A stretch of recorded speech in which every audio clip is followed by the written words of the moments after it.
Good evening, ladies and gentlemen.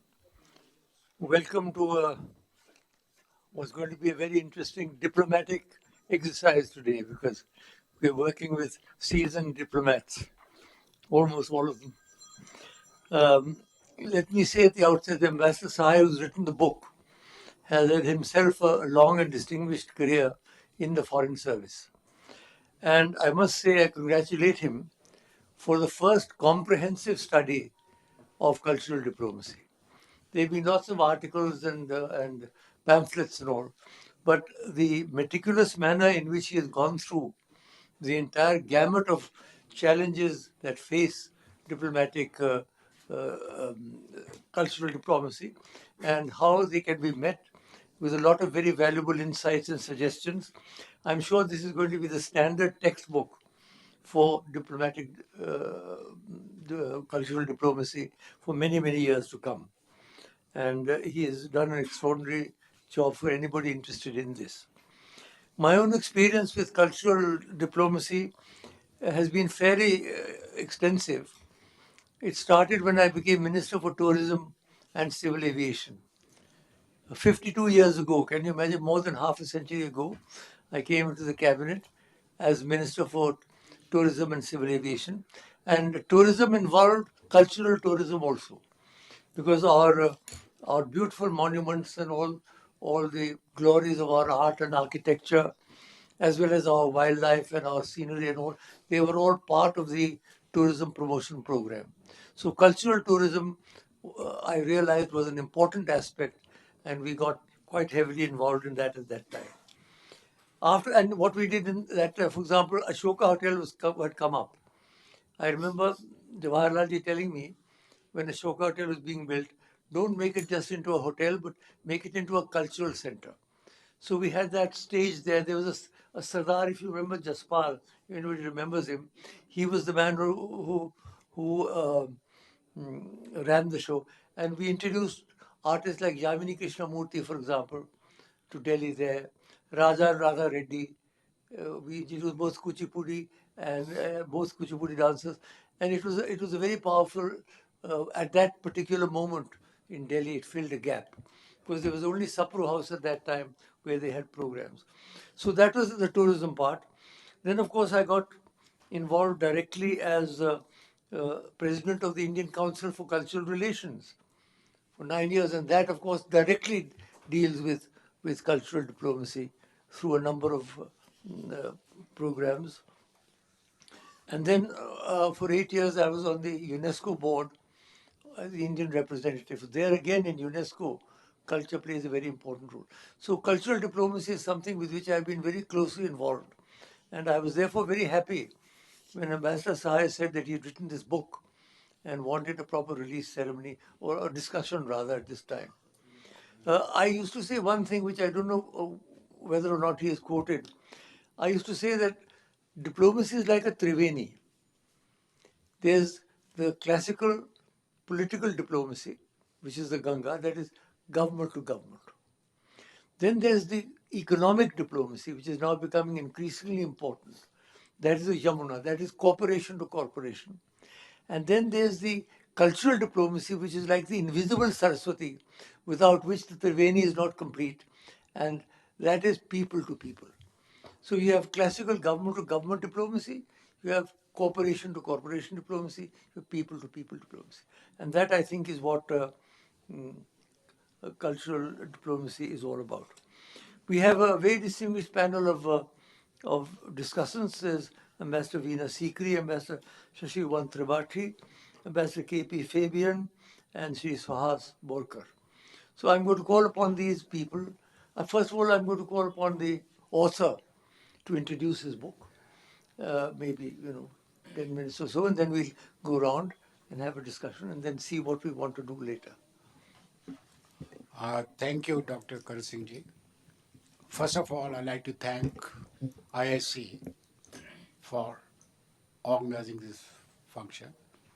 I would also like to thank all the panelists who have come here as discussant, and more so all my colleagues who have been a part of this process of writing the book.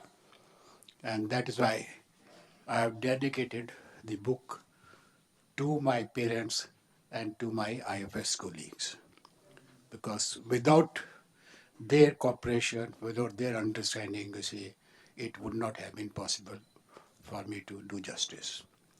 I have a difficult task, and I must like to thank Mr.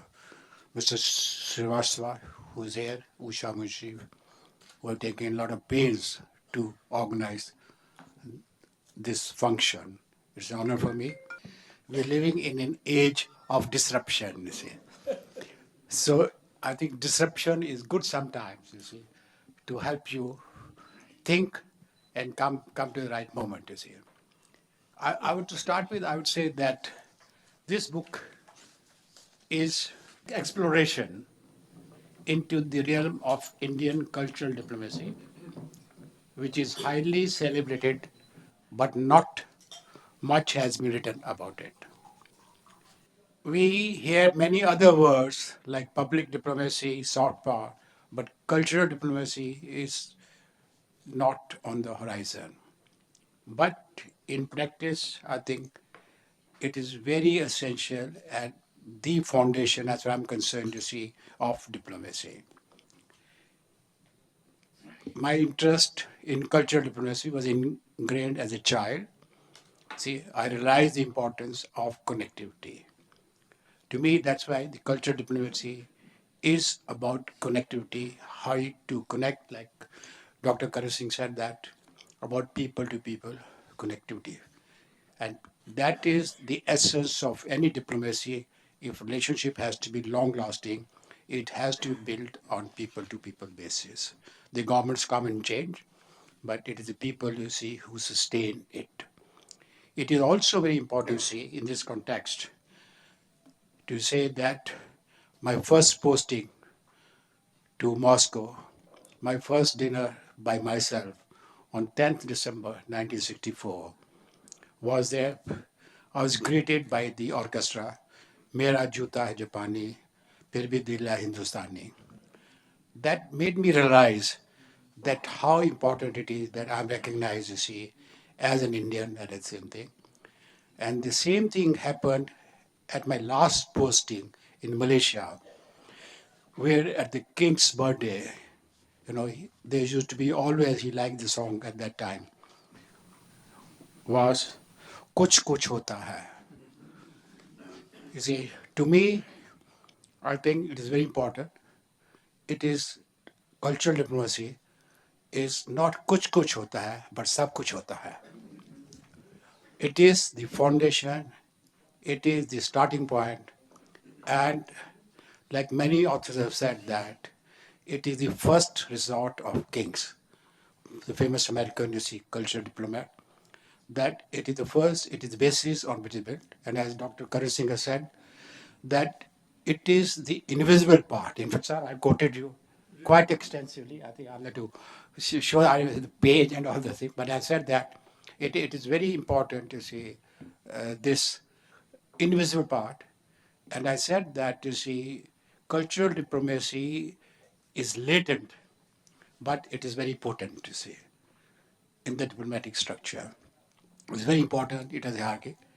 I have, uh, during my discussion and all the things, there are a lot of points which agitated me or my mind. And this was the meaning and role of cultural diplomacy in the diplomatic architecture. How does cultural diplomacy relate to concepts such as public diplomacy, etc.? How central is cultural diplomacy? How is Indian cultural diplomacy linked to the ethos of Vasudeva Kutumbakam? Is Indian cultural diplomacy pivoted to the idea of India as it respects diversity and celebrates pluralism? Should cultural diplomacy be subjected to hovering political clouds?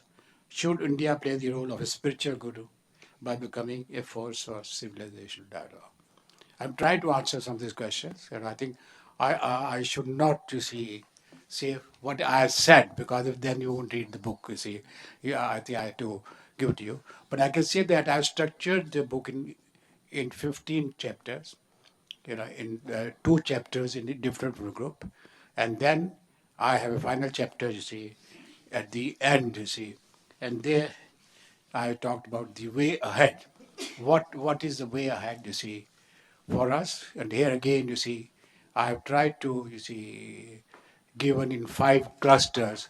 That is at the macro level, how do we learn from other countries' experiences? What is ICCR and all those things? I think there again, I think you will have to go through. I think people who don't have the time, then go look at the last chapter, that is chapter 15.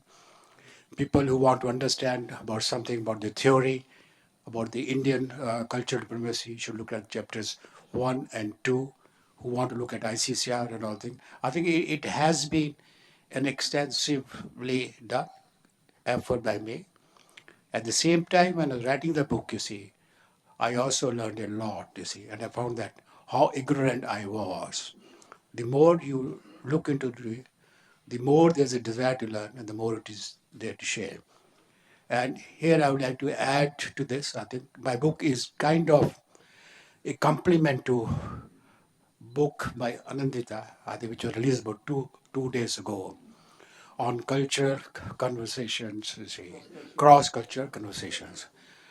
I would say it is putting into practice, you see, the conversations, how at the diplomatic life it takes shape. This is what Shyam Saran, when he spoke also, he mentioned that how does it apply? So it is a kind of application. And here again, I have, given the experience of many of our colleagues, some countries, about 8, 10 countries, who are kind enough to respond, what they have been doing. Also, I have taken into account, you see, the experience, you see, of foreign diplomats in India, what they are doing.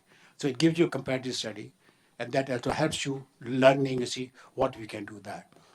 I, like you use 3 C's. I have used 5 C's. I use the culture, connectivity, communication, conversation, and cooperation. These are the stages, you see, how you move from one stage to another, you see, till you reach the end. At the same time, we have to remember that culture diplomacy is not a one shot affair. Again, it is not something, you see, in which you see instant results. It is a slow process. But like they say, it is something like Saj Pake Sumita Hoye. You see, it is slowly, steadily. But what is very important is that the focus of cultural diplomacy is on understanding. It is not on empowerment. Because I think these days there's a tendency to see everything, you see, in terms of empowerment. Even soft power is also empowerment, to see. And everybody wants to say, we should do this and that. I think cultural diplomacy is to understand people as they are. It is to understand others as us. It is only then, like what Swami Vivekananda said, that it is not about toleration, it is about acceptance. It is about what Mahatma Gandhi said. It is keeping our doors open to let fresh winds flow from outside. But at the same time, you do not get destabilized, you see. You're still firmly rooted in culture. It is about these days what you call multiple, you see, personalities, like you are mentioning, that you started learning from Dogri, then you came to Sanskrit, Urdu, and all those things. It is more, the more you learn about other people, it is better, you understand them better, and then only see you can. What is the future we have? I think we have to, you see, ensure that India wants to be a spiritual guru. But if it wants to be a spiritual guru, it has to understand the idea of India, which is built on pluralism. I think we have to respect identity of others, which is true, but I think the problem comes in when there's a politicization of identities. The problem lies there.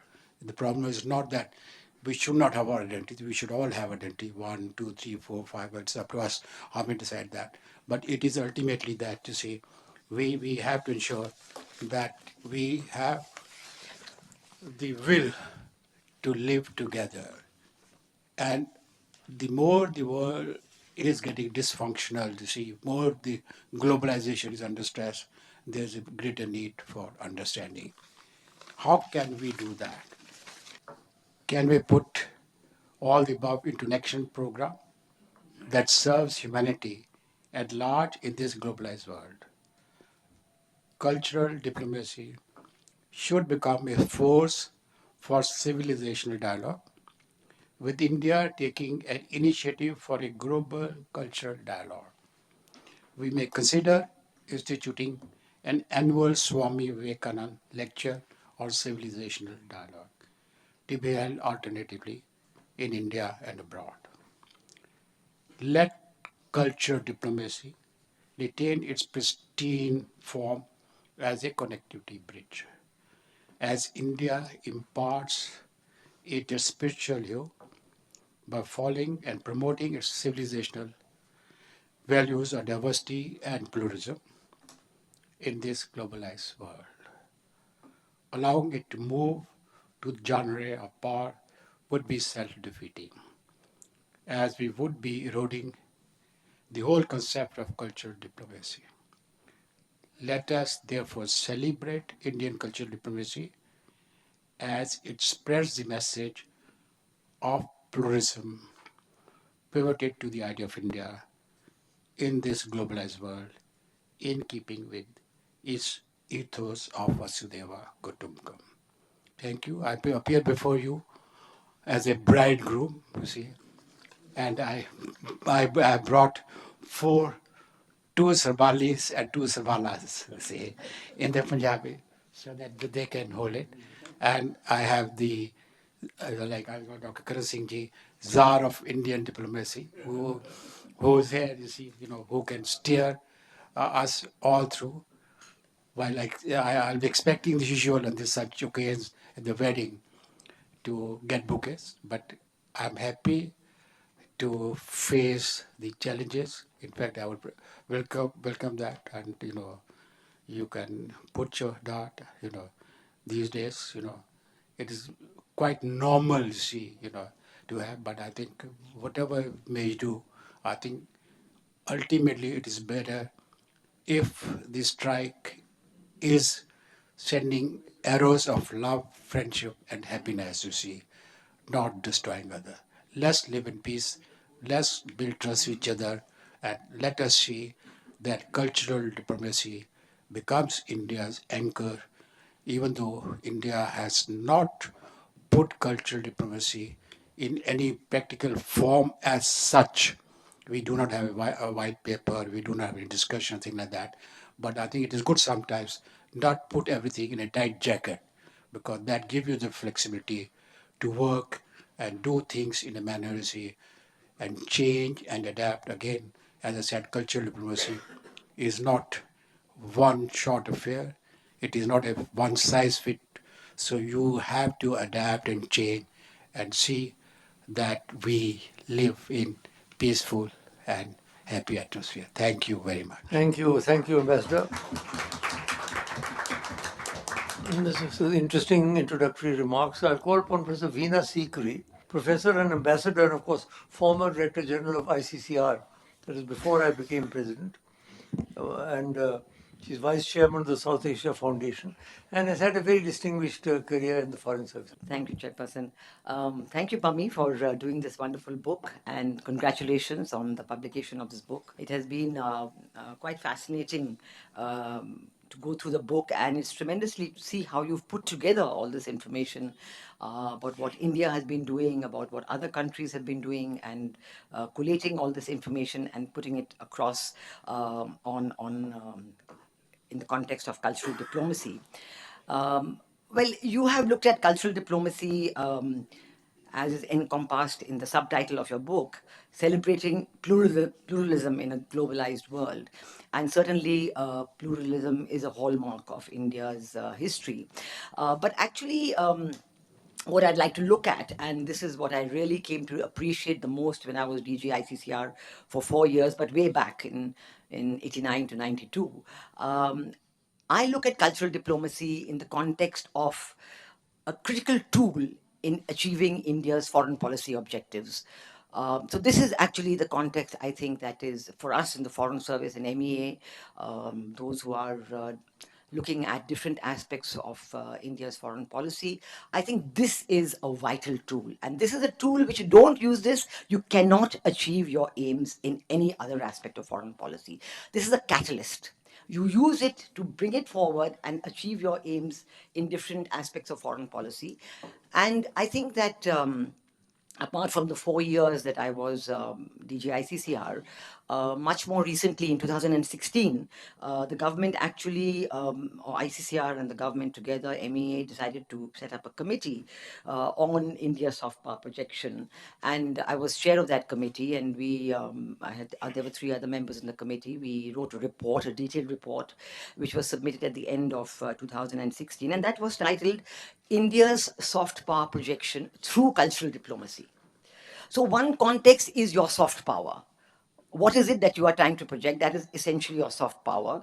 And that is in my opinion, in my comprehensive definition, I think that soft power is a comprehensive rubric that includes civilizational heritage and traditional knowledge, language, literature, philosophy, including religions, education, and academia, culture, cuisine, yoga, tourism, and contemporary lifestyles. And in it, and this is what has made cultural diplomacy so important and so vivacious, is the 21st century ICT revolution, the information and cultural technology revolution, and the use of social media has brought people to the center of opinion making. And I think this is the critical factor where cultural diplomacy has become vital. Of course, a lot of people associate Joseph Nye's definition of soft power with the whole concept and focus of soft power, where he said that soft power is the ability to get others to want what you want. So how do you convince them to want what you want? But I think that even much earlier, in 1946, the British author and historian Edward Hallett Carr had categorized international power. Imagine, in 1946, he says international power has 3 heads: military power, economic power, and the power over opinion. Now, it is this power over opinion that we're today looking at in the context of soft power, because earlier, this power over opinion became a very G2G thing, that, you had external publicity divisions and media divisions in all foreign offices, and they interacted with editors and so on, and it was a much more closed-door opinion-making exercise. But in the 21st century, with, as I said, the ICT revolution and people becoming the center of being involved in decision making, the spread of democracies across the world have made people as a center of every opinion making exercise. And this is what has made soft power very vital, because public opinion is today not only a measure of power, but it is also the source of power. So if you convince the people, through that is a very vital way to convince governments. So I think this is the aspect in which I would like to look at what we are defining. And of course, in the Indian context, I think that this is a very ancient concept as well.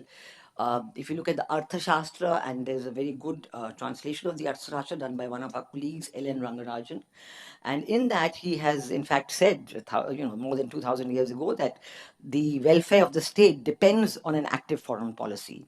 And he has, and of course, that in the Arthashastra you have these 6 measures of foreign policy, the Sadgunya, the 4, techniques, the Chaturupai, and in each of them, this power over opinion, the friendly way, convincing people is the first one. Whether whether it's the Sandhi or whether it is the Sama, it is the most important one. Now, how have we done this to date? In today's context, coming down to the context in which we are organized.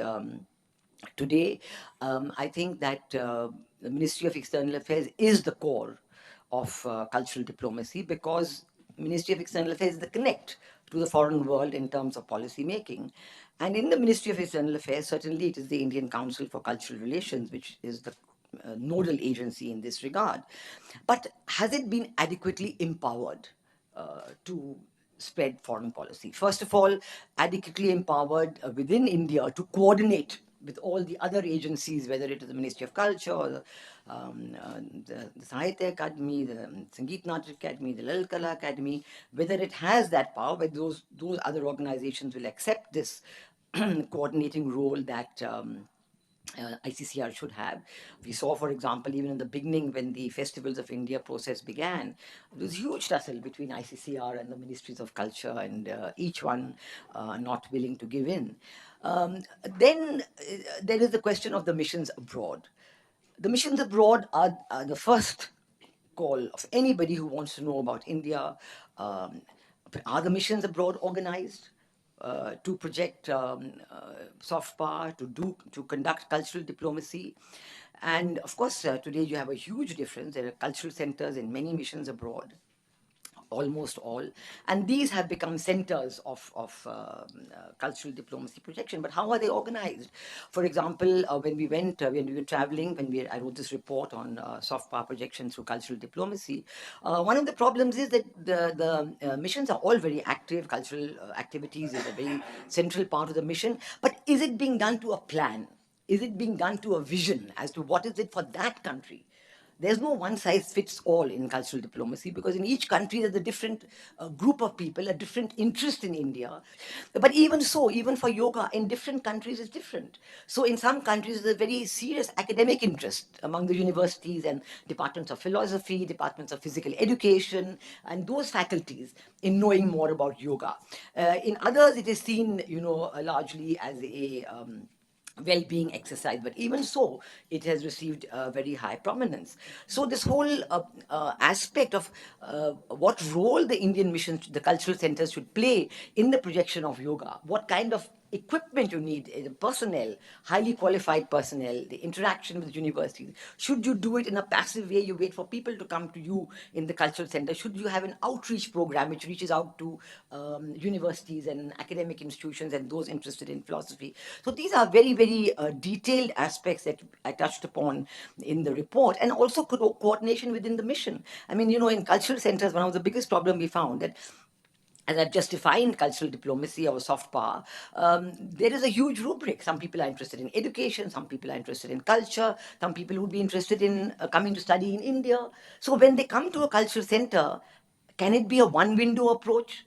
Or in many missions, you find that, no, sorry, education, go to the Department of Education. No, sorry, about this, go to the tourism office, which is some 5, 10, 15 miles away.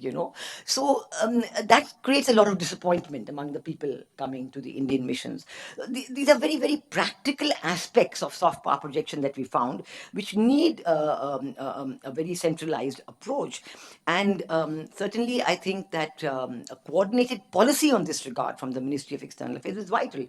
You yourself have touched upon it, Pami, and have said that,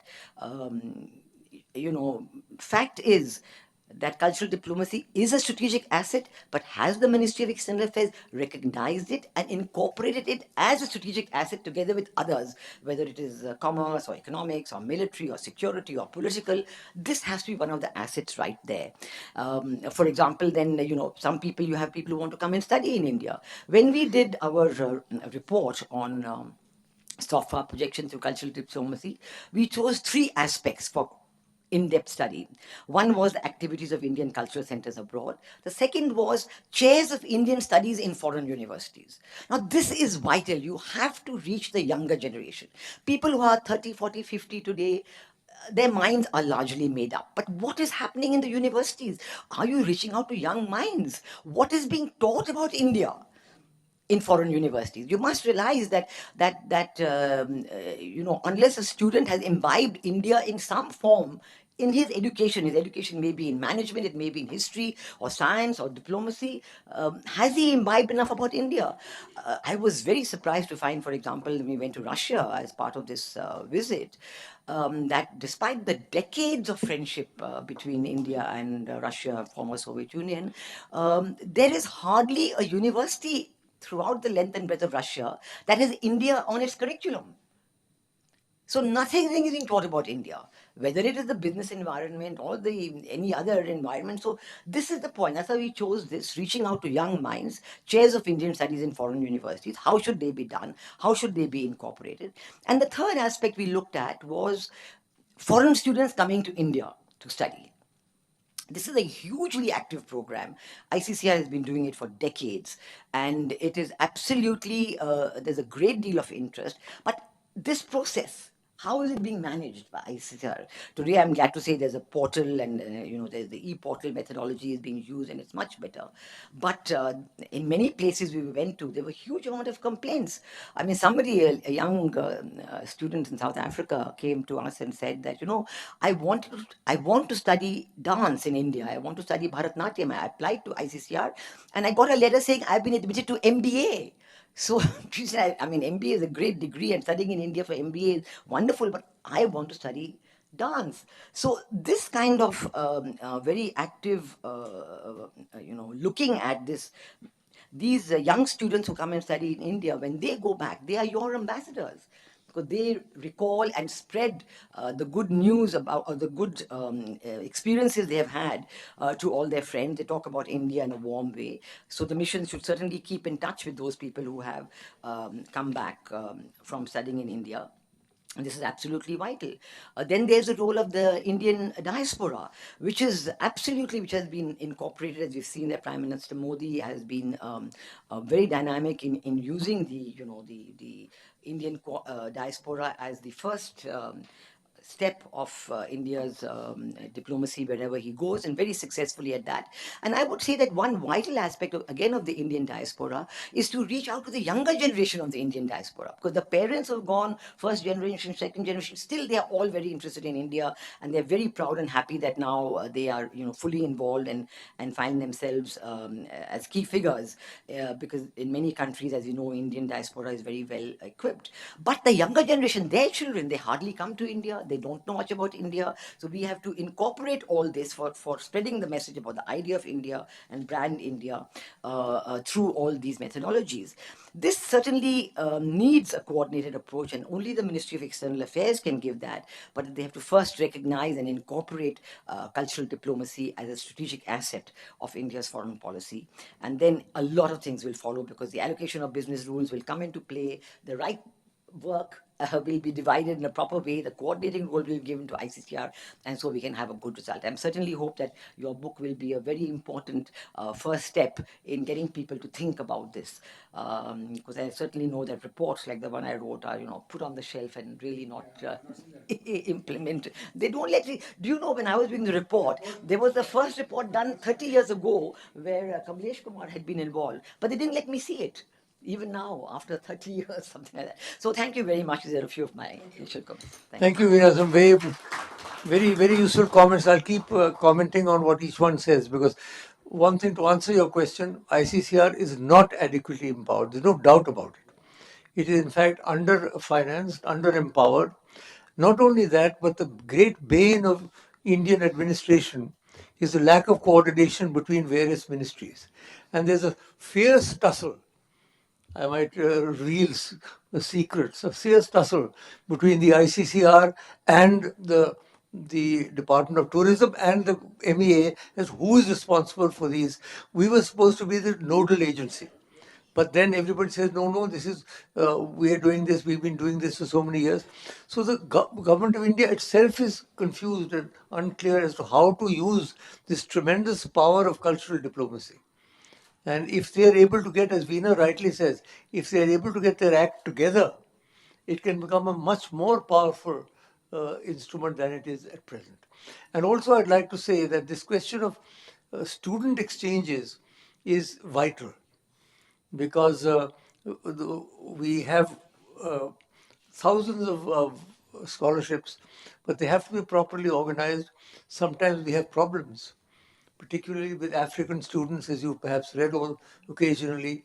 We've had some rather nasty problems in various parts of the country. So we've got to be very careful. We want these people to be ambassadors of India, but not to go back with sort of an anti-Indian feeling. So all the points you've raised, I just want to ask you, was your report ever published?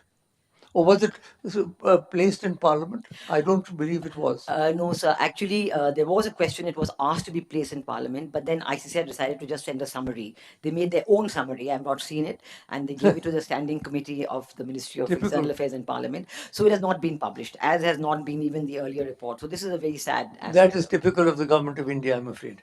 But I think if I may add, I think there's another report, you see, by Shashi, you see. He, as a part of the parliament group, you see, on the soft power and ICCR, you see. I've seen, I yeah. think there's a debate whether ICCR should be involved, you see, in the strategic policy. I have taken the view like him. It is the invisible part. It is to build contacts, you see. I think we use three words: soft power, public diplomacy, and culture diplomacy. All three use culture as a vehicle, you see. But the end results of all these are different. Cultural diplomacy is to build connectivity at people-to-people level. It's not to change your views. It is to accept you as they are. And that becomes, like you said, there are two. One is the vanguard and the rear guard, you see. It actually builds up the atmosphere, things like that, you see. Then I think public diplomacy is to get to the opinion makers, you see. But just to tell you about the Shashi Through report, he was chair of the parliamentary committee. I was on that committee actually. Yeah, exactly. And he had asked for our report to be given to the committee in Which its they didn't give entirety, us. but it didn't. He got just a summary. Didn't give And I've seen the report of the Shashi Through that's on the web. And that is a very general, because he didn't have all the information, I think. Okay, thank you. Now, Ambassador Shashi Tripathi. Thank you, Ambassador Paramjit Sahai, for having us all over here. And thank you, everyone, for being here. Ladies and gentlemen, I would like to join my colleagues in congratulating Ambassador Sahai on this wonderful book that he's come out with, which is so comprehensive and talks about every facet of cultural diplomacy. This book is like a classic, really, which is going to prove to be a great resource for practitioners of diplomacy and also for observers of international relations. In a broad sweep, Ambassador Sahai has covered virtually every aspect of cultural diplomacy. Cultural diplomacy as it is practiced and as it should be practiced. That is the important thing about this book. He points out the challenges and he also points out the way ahead. A theme kind of runs through his book, like a strain, it runs through the book.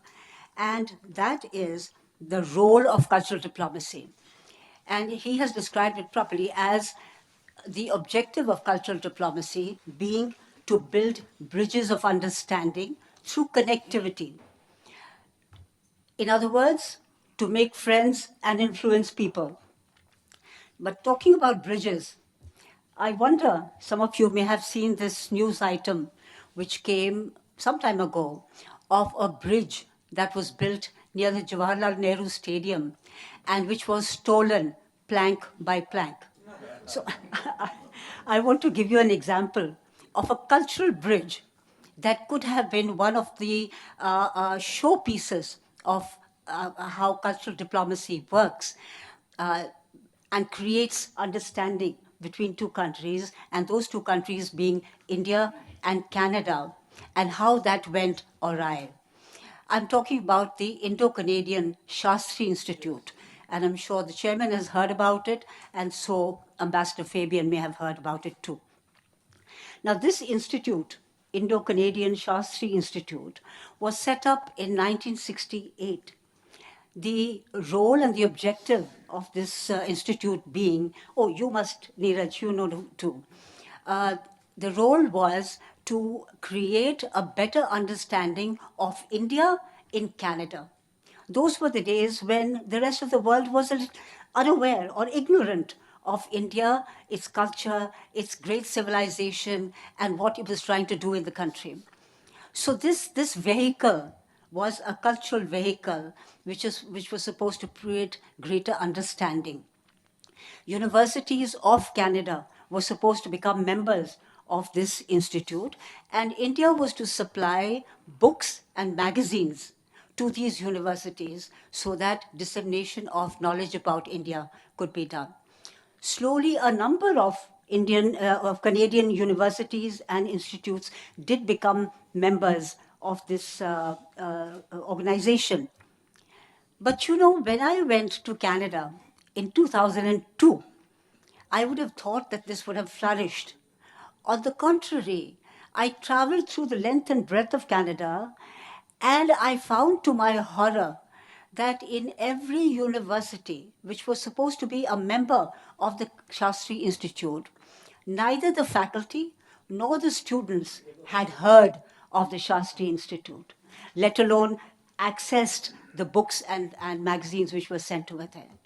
And I asked in one of the executive committee meetings why the Shastri Institute was being kept as such a well guarded secret. There was no answer, of course. But also, I found out that over the years, the mandate of the Shastri Institute had changed. The objective and the objective had changed. The role was there. The objective had changed to emphasize the creation of better understanding of Canadian culture in India. You It was know, the reverse. exactly. So I have no objection to this two-way traffic, provided the second mandate was not on the expense of the first. So this is where I want to point out what Ambassador Sahai has said in his book time and again, where monitoring of our cultural programs and an assessment of their implementation and the impact that they are making is so important. Okay, Ambassador Sahai in his book asks a number of very valid questions, as I said before. And one of the questions is, and I think Ambassador Sikri also mentioned that, is cultural diplomacy central to diplomatic practice? He, of course, has made a case for it being central. And it may not yet be absolutely central, but it's inching towards the center. I would say, no, she says no. I would say that it is like the chairman mentioned, it is like Saraswati. It does impact on different aspects of diplomacy, be they economic or political or commercial. And I'll give you one example for that. You know, many years ago, India had, not many years ago, some years ago, India had imported a whole lot of idols, statues during Ganesh Chaturthi from China. Now, when the cartons were opened, it was found that these idols had Mongoloid features. Ganesh has So the- Chinese eyes, which looks rather nice That's right. actually. That's right. So the entire consignment had to be sent back. Now think of the expense to the Chinese companies. And why did this happen? It happened because of lack of cultural awareness of the country that they were dealing with. So culture is very, very important in knowing who you are dealing with. It is important in negotiations. Another example I'll give you is when I was posted in the US, in New York, a number of senators and congressmen and women used to tell me that the Indian community, the diaspora, we've been talking about the diaspora does a lot of fundraising for American senators. And at the end of it, what do they ask for? Nothing. They ask for a photo opportunity. And these people, the senators said to me, we asked them for a wish list and they have none. So I told them, I said, this is a cultural thing. You have to understand that Indians feel very shy when talking about money. It's changing now. It's changing now. But Indians have this constraint, especially of asking something as a quid pro quo from someone they have invited for a meal, maybe. It changed after demonetization. Yeah. So the knowledge of culture is very, very important. Yes, the other point that Ambassador Sahai has made is about the CEPs and the ICCR. Now, the chairman also mentioned the ICCR has its own constraints, and the bane of our cultural projection is that the turf, fighting for the turf, and the non-coordination between different agencies.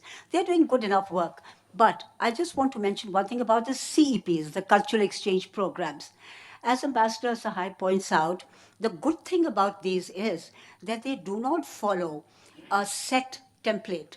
They are country specific. So each country has a different kind of a CEP depending on its needs and India's needs to project itself. The only negative point that I can see is that these CEPs are too ambitious. They have so many points in them, covering such a wide gamut of activities, that during that 1 year period in which they are supposed to implement them, they can't implement less than half. Not even half, less than half. What happens then? You see, this erodes our credibility. And I've heard a foreign diplomat say to me that, we understand. He was a friend. And he said, we understand that this is a cultural thing with India. Indians cannot say no. They agree to everything, but they don't deliver. So that's not a nice thing to hear, but it's true. So we have to be a little more pragmatic when we sign our cultural exchange agreements. Am I done? Yeah. I just want to end. I want to end with a quote from Ambassador Sahai's book. And that is, he says, diversity is the mantra for cultural diplomacy, but that diversity should connect and not divide. I think we all need a serious dose of this kind of diplomacy in our own country between our states. But that is a subject for another day. Thank you. That's a different discussion. I just want to say 2 or 3 things on this. One is the diaspora plays a very important role. But one thing I found that our cultural centers end up only serving the diaspora. I mean, the whole point of a cultural center, for example, in the United States, is to influence the Americans. But what will happen, there's so many Indians there that they're the only ones who come. So this is something we have to be a little careful about, that it's not monopolized. We love the diaspora, we want their support, and we need their attendance. But they must not take over the cultural centers. Otherwise, one of the main purposes of the center would be defeated. And you are right about this question of country specific. When we did the Year of India and Japan, we always do films along with, mind you, fashion and cuisine, and you ask it, films are also there. And you know what the demand from Japan was? Rajinikanth. For some inexplicable reason, Rajinikanth has got a huge fan following in Japan. They said, just send us Rajinikanth. So we were taken aback, and so anyhow, we did send them Rajinikanth. Just to say that every country has their own peculiar likes and dislikes. And we've got to fine tune our programs to meet with those. Thank you for your very use. I love your thing about the Ganesh with Chinese eyes. I think they'd look better with Chinese eyes actually rather than. Trunk also, the trunk has to be in a particular. Yes. I may add to what you said. The cultural center in Washington, D.C. is in the making for. I know. I was ambassador to the United States in 1989 when I first mooted the idea of an Indian cultural center. 89, 99, 109, 119, 30 years, nothing has happened. I mean, this is in the biggest country in the world. We are unable to make it. France, the ambassador was here, also we've got stuck. So, there's something very wrong with our organization if we cannot get a cultural center going in Washington and in Paris, which are great cultural centers. Suhas Borker, who is the editor of Citizens First TV and convener of the Working Group on Alternative Strategies. Please, you're on. Thank you, Chair. Now, first of all, I must compliment Ambassador Paramjit Sahai for this book. I give more credence to the subtitle, Celebrating Pluralism in the Globalized World. Now, I think that's the basis of the whole thing. And then when we talk of pluralism, you mentioned the Triveni, and you mentioned the whole link, which also brings us to IIC, which I will come to, where he's highlighted. So you see, the celebration of pluralism, I think, is critical. I mean, in these days when we are talking of lynchings and things, all that kind of things happening in our own country, can we talk of multiculturalism abroad? I mean, we have to be true to ourselves.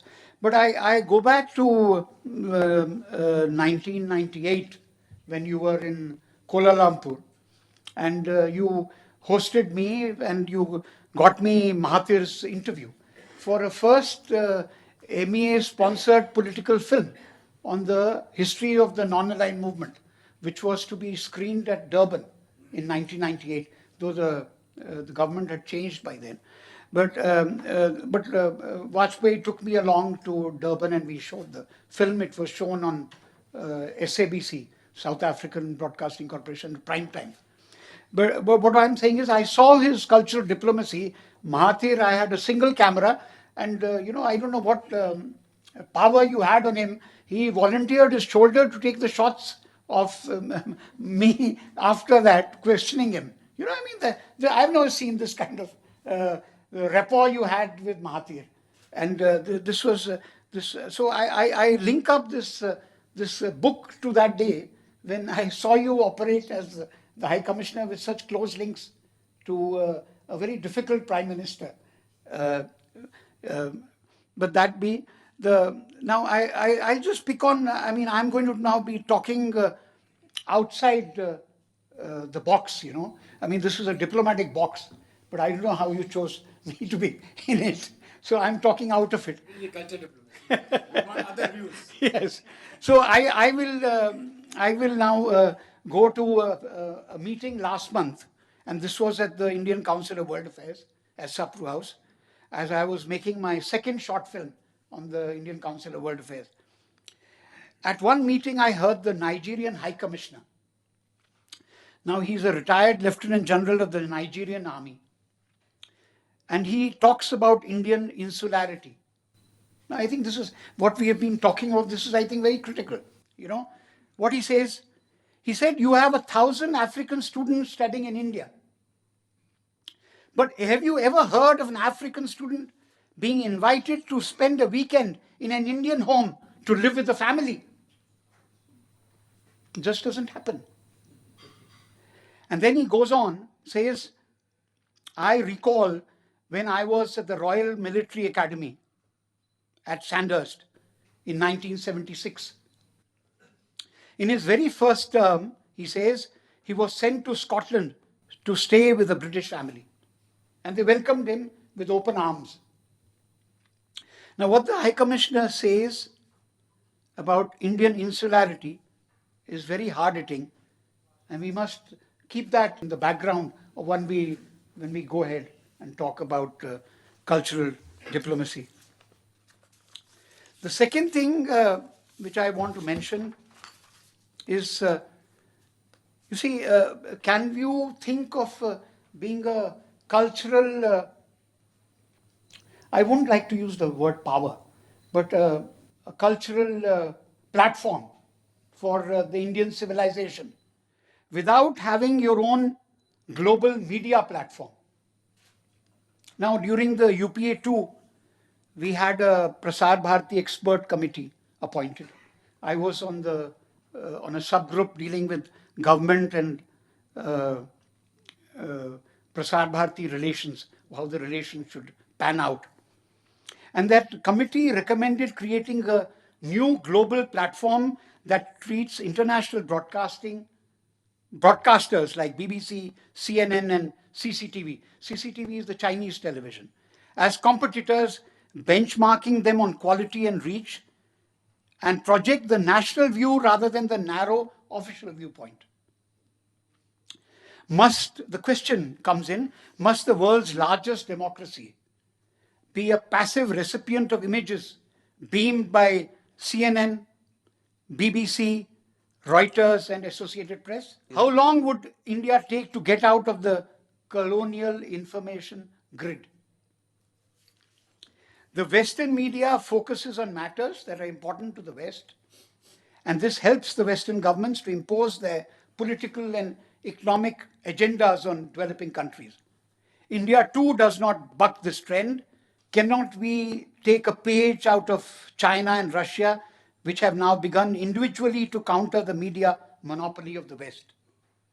Some have argued that the Indian capitalist system has not reached the stage of supporting a global media platform. And some argue that it would be hijacked by government officials to grab plump postings or to exalt the Prime Minister or his ministers. Now,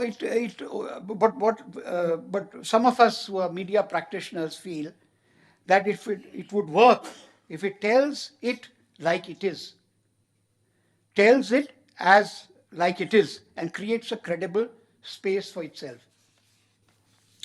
Now, the other thing now I want to come to is somehow, we being members of IIC, we don't realize, as Ambassador Paramjit Sahai has very rightly pointed out, that IIC plays an important role in cultural diplomacy. I mean, without, I think, realizing that what we are up to, it somehow just happens. And then he quotes, you see, you had this, the other Triveni you mentioned, but there's another Triveni which the chair has talked about, which is the intellectual, cultural, and social streams.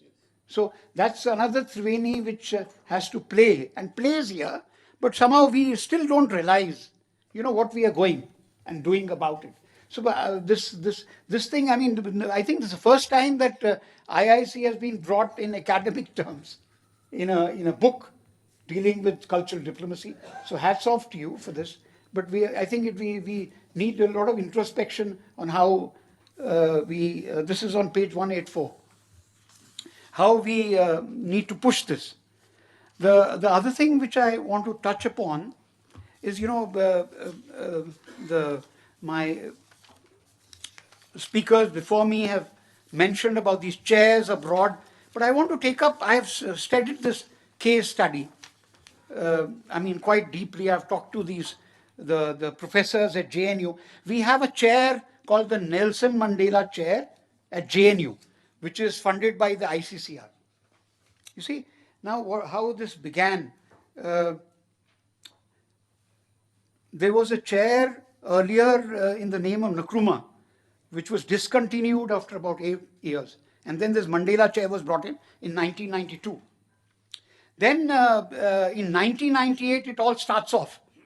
And then now we are in 2019. Out of these 21 years, only 10 years have we had chairs.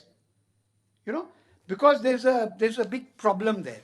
The problem is that you are, now I want to quote, this is called the Academic Rules and Regulations, etc., updated up to 31st March 2019, and it's the JNU rules, which says revised benefits under Nelson Mandela Chair in African Studies, established with collaboration with ICCR at the School of International Studies of the university. The ICCR would meet the expenses on international passage of the visiting professor and also provide him monthly cash allowance of rupees 1 lakh to meet all expenses, including transport, meals, and other miscellaneous items. JNU will meet the cost of medical insurance and also provide full furnished accommodation to the visiting professor.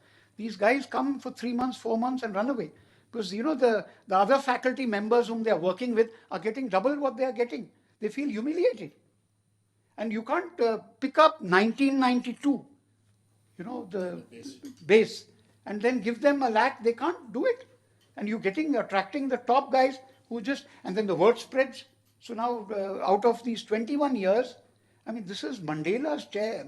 Look at the aura around it, But they go blank. Out of 21 years, 10 years are blank. So there's a poor response from African academics due to the issue of salary. And I talked to a professor, he says, we advertised many times, but there was a case of a professor from Zimbabwe. He went away midway, So at the moment, there's nobody there occupying the chair. We had an economist from Kenya 2 years ago, last year. But after that, again, there's a blank. So, sometimes with very good intentions, but we go it becomes counterproductive, you know. So this is one issue which I wanted to flag, which I thought was important. The other thing which I, wanted to flag was there is we have a lot of these students, but what links do we keep with them? You see, now for the first time I trace this. There is a Bharatwala Alumni Association started in Kenya in May 2016. Can you imagine? There was never an alumni association. Then there is another alumni association started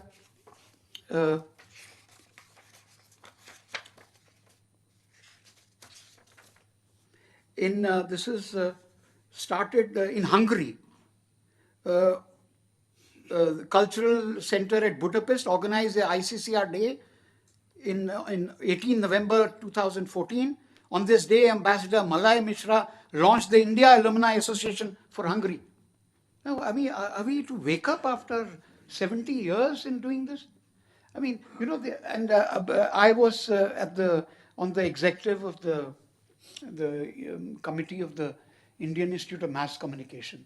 One day we were tracing the Vietnam news agency head was an old student from IMC, because Mrs. Gandhi used to call these guys from all over, and they had risen to the top level. The editor of Al-Aram, Cairo, was an old student, but we had no linkages. Now, you know, you look up the British Council, you look up the American Center, how they keep a tab on you. You know, they virtually keep a tab on where you're going, what you're doing, and we have no this thing. I mean, there has to be some fallout, you know, when you're spending crores. I think so, public money. And the other thing, the last point I wanted to say was about this. You often talk of this, the Ganga Jamuni Tehzeeb, you know, that's pluralism. You have Angavastrams, which the working group, whenever it has a meeting at IIC, always distributes to the guest speaker. Now you have the Salem in Tamil Nadu. You know, those Angavastrams, they what are they called? They're called Ganga Jamuna in Salem. Yes. You see, I mean, we are all over we are so knit together in this pluralism, and we must instead of being narrow-minded, this pluralism is our USP. And that links up with cuisine also, which is highlighted. I think he's left nothing. Everything is covered. Thank you. Very interesting remarks. I'd like to add, first of all, with Africa, we do have a problem, both with the students and with the professors. And we have to get our act together with Africa. Otherwise, sometimes we end up by making more enemies than friends. You know, we have this culture shock. You asked why Indian families don't invite African students. They're not going to invite African students. You know, that's the way it is. So we have to have alternative things of having camps for them somewhere, or having, you know, organizations elsewhere where they can mingle with Indians. That is, I mentioned that earlier also. With the Africans, we have a little problem. But that doesn't mean that we give up on the Africans. They're tremendously important. And you made another important point. The institutional memory of many of our organizations is zilch. Now, the ICCR, I've been saying from the beginning, over the years, we must have given thousands of scholarships. You know, some of our scholars have become presidents in their own countries. They've become prime ministers. They've become cabinet ministers. But we don't have any institutional memory. The president of Guyana, for example, was one of our students at one time. And of course, so, you know, this is a general weakness in the government of India, I think, institutional memory. In the external affairs, you know, they went and abolished, what did they abolish? The historical division. They abolished the historical division. I mean, that's the most absurd thing to do. Because without a historical division, what is your memory? So we had a perfectly good division. The government of India abolished it. We have the director sitting there. Who is the director? Before, former. Pasin Sahai has written a lot of books. Acha. He is compiling all. Okay, okay. Well, there you are. It goes to show that our institutional memory is very weak. Even in ICCR, even in one organization, we must So that strengthen that. impacts the collective memory of the nation. And this whole question of having a broadcasting system to compete with BBC and CNN and Al Jazeera, I find very powerful nowadays. It's become an alternative view. You don't only have BBC and CNN. Now you can go on to Al Jazeera and they give you an alternative view. For the first time, there's a non-Western oriented view available at the same level of efficiency and effectiveness as those two. Whether we can do something like that in India or not is a very interesting suggestion. Well, our last speaker, Ambassador Fabian, who's had now Professor Indian Society of International Law, New Delhi, long diplomatic career. Thank you, Chair. Neighbor and author Pami, and the other author Nina, fellow panelists, friends. All that has to be said has been said, and very elegantly. So I can be brief, if you permit me. Now, I have read this book non-stop practically. It is not at all boring. You actually read the whole book? Yes. Very brave. You know, it's a thick book, but don't get frightened. Now, cultural diplomacy. Well, we have heard of ping-pong diplomacy. We have heard of gunboat diplomacy. Now, about cultural diplomacy, Pami has said that, you know, it is not for empowerment, but for understanding, enlarging understanding. But there is another powerful school of thought that culture should be used as a tool of diplomacy. I think this needs a little more debate. And I personally think both views are correct. That is, diplomacy can use culture as a tool, but it should also be borne in mind that it is for understanding. As the author has put it, you know, he wants connectivity bridges, not only strategic partnerships. In fact, when you come to think of it, India has strategic partnerships with how many countries now? I have lost count. We signed those joint communiques, you know.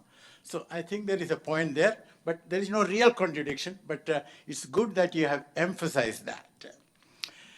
And, you know, there is a lot about globalization because the author has looked at it, you know, from the point of view of what is happening to the real world. Now, culture implies the ability to respect and understand other cultures, cultures other than one's own. Now, I'm afraid that tendency is sort of, you know, not getting stronger. Imagine President of the United States saying that, you know, these Kurds, they didn't fight with us in Normandy for the Second World War. And therefore, we are not obliged to help them. He forgets that the Kurds did fight, not in Normandy, but Second World War, they did fight. So ignorance is there, and let me share another example. This ignorance is not new. It has been there all along. Way back when I was in Vienna, I was first secretary, the USSR minister was sitting next to me at a luncheon, and he asked me about what is happening in India. So I said, well, our minister lost the election. I tell you, he almost choked. He couldn't think that a minister could lose an election. So again, there is cultural ignorance. Now, the chapters are scientifically sort of, you know, organized. And there is another debate which we could come across. That is, you know, should it be government-centered or it should be government plus. And I won't read it out, but on page 23, Pami is saying in so many words in plain English, government need not spearhead it all the time. Government can coordinate, but it doesn't mean that, government should be taking the leading position all the time. That is a very important insight. Now, there is a brilliant discussion on the definition of culture and also on the idea of India, something very important. And then there is some talk of India being the Vishwa Guru, the teacher of the universe. What I liked is that the author says we should do that, but with humility, not with arrogance and ignorance. Because arrogance and ignorance would mean that, we had already discovered the relativity theory and we had aeroplanes. So that's very good correction. Now, I want to ask a question. We have the South Asia University, for which India took the initiative. India, if I am right, bore almost 79%, 80% of the expenditure. But in terms of the presidency, there is a rotation. Now, let me give you another example. ADB, Asian Development Bank. Japan took the initiative. It took a long time for it to materialize. Then at the last moment, when they were going to have the headquarters in Tokyo, the Philippines said nothing doing. And it was agreed that it will be in Manila. But then the Japanese have made sure that the president comes always from Japan. It's not written there, black and white. This is what I call good soft power.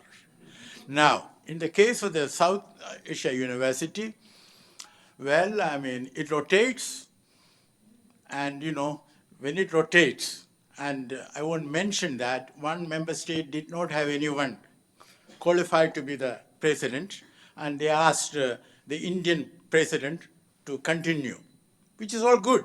But what I'm trying to say is that, when we did that, we should have had a little more of control. Now, my question is, how did it happen? Why is it that we are not able to think through all these things? Now, coming to how India is,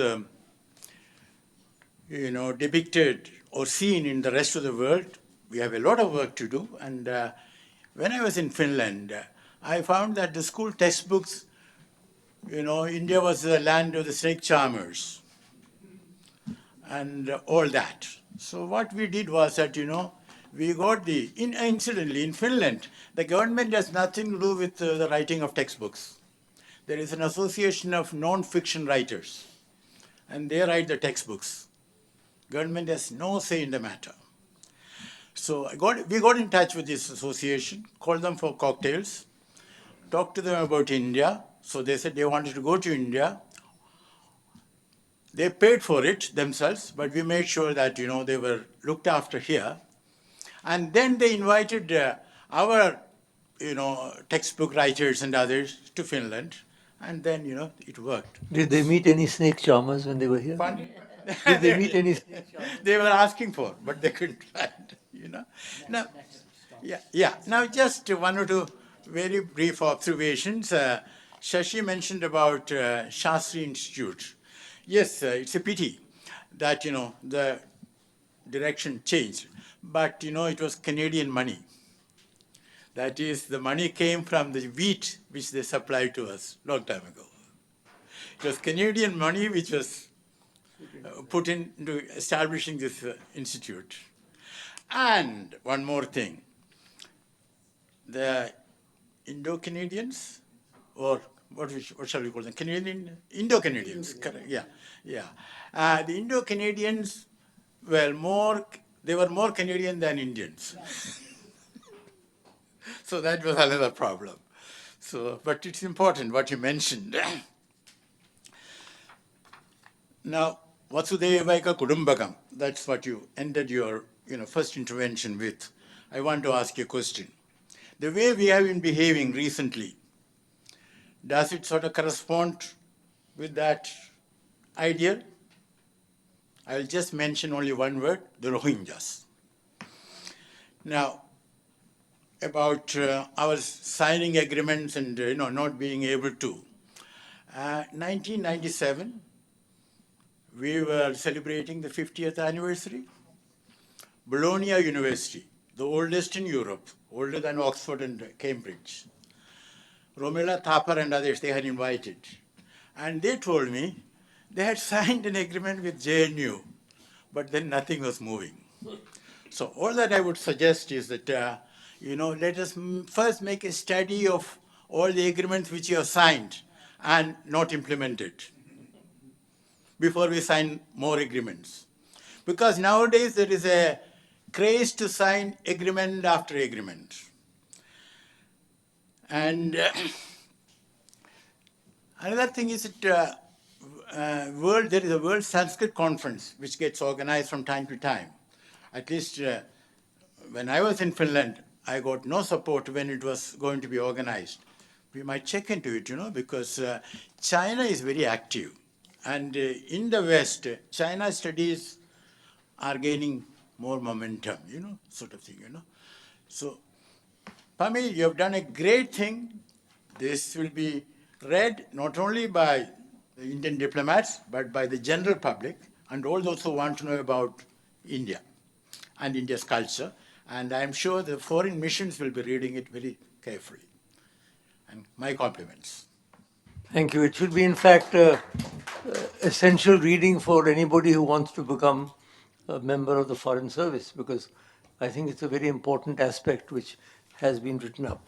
I just want to make a few concluding remarks, if I may. 2 or 3 things I want to mention. First of all, somebody mentioned in passing that the departments of Indian studies abroad were closing down. To my horror, I discovered that many Sanskrit departments in universities abroad have now closed down. Now, I think that is a great tragedy, because after all, that has been one of the main powerhouses of our culture and of our cultural power. Now, why that is done, we don't support them adequately. We do send, with great difficulty, I sent a Sanskrit teacher to Cambodia, where they were asking for it. But there is no awareness on the part of the government of India of the importance of these studies, not only Sanskrit, but of Indological studies abroad. I think that is something that definitely needs to be highlighted. The role of non-governmental organizations is interesting. For example, the Bharatiya Vidya Bhavan. Now, the Bharatiya Vidya Bhavan is not a government organization, but is doing splendid work in London and in New York.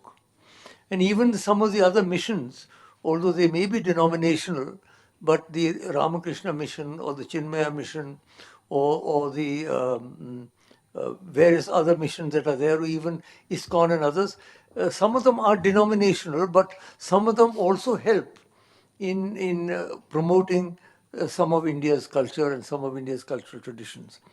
I think that they also need to be encouraged. The question of Vasudha Eva Kutumbakam, you asked a question as to whether we are acting. We are certainly not, because we are still. And I must close, because 2 days ago I had the pleasure of releasing a book by Professor Vasudev, who's sitting here, called Cross-Cultural Conversations. It is a very interesting book. It's a much smaller book, compact book, but it's an excellent articulation of the major problems facing humanity today. And in a way, you were right when you said that this was a sort of a correlation, because that was a theoretical study, and this is some very practical ways of this cross-cultural conversation. But globalization, I made some remarks which I'm going to repeat now. Towards the end of the last century, if you remember, it did seem that we were moving towards some kind of a globalization through regional organizations. What I had envisaged was, what I was talking about around the world was that we would first of all organize ourselves into regional associations. And the European Union was there held up as a model. That was a miracle in our own lifetime. In our own lifetime, in Europe, where the British, the Americans, the Germans and the French killed millions of people for 1,000 years, suddenly the mark disappears, the lira disappears, the franc disappears, the euro emerges, the European Union emerged as par excellence the sort of model of intercultural and regional. So that was one thing which was, SARC was beginning to take off also. ASEAN was beginning to do well, and so in North America and so on. So the idea was that perhaps these, first of all, we'd start with the regional, and then they would ultimately converge in what Tennyson calls the Parliament of Man, the Federation of the World. Unfortunately, in this century, we've had a blowback against globalization. And that is due to what I would call two black swan events. I'm not sure whether everybody in the audience knows what a black swan event is. It is an entirely unexpected event with momentous consequences. I repeat, a very simple definition. An entirely unexpected event with momentous consequences. And it is all about, everybody said swans always are white, but some say, no, I've seen a black swan. There's a book, in fact, called The Black Swan written about it. It's very interesting. Now, two black swan events hit us this century. The first, in fact, was Brexit. Who would have thought that this Cameron, first of all, he had no need to announce that referendum. He went and announced it. And just that thing, and look at the repercussions. I mean, the British are still desperately locked in internal struggle with Brexit. It has weakened the structure of the European Union because Great Britain was one of the three major forces in the European Union. And it has just, put everything up in the air. That was a totally unexpected event with momentous consequences. And the second black swan event, of course, was the election of President Trump. I mean, who would have thought that the most powerful country in the world would choose the most powerful man in the world, somebody like President Trump, who is anti-globalization. He says it in so many words. I'm against globalization. I'm for nationalism. I'm against this. I don't agree to globalization. I don't agree to climate warming. It's a Chinese, sort of fraud. I mean, this sort of man he's gone back on the Paris Agreement, which was so meticulously and with such a lot of trouble it was made. He's gone back. He's shattered the bilateral agreements with Europe, with Canada, with Mexico. I mean, this has suddenly hit us. So we live now in an anti-globalization situation where strong nationalisms are reasserting themselves.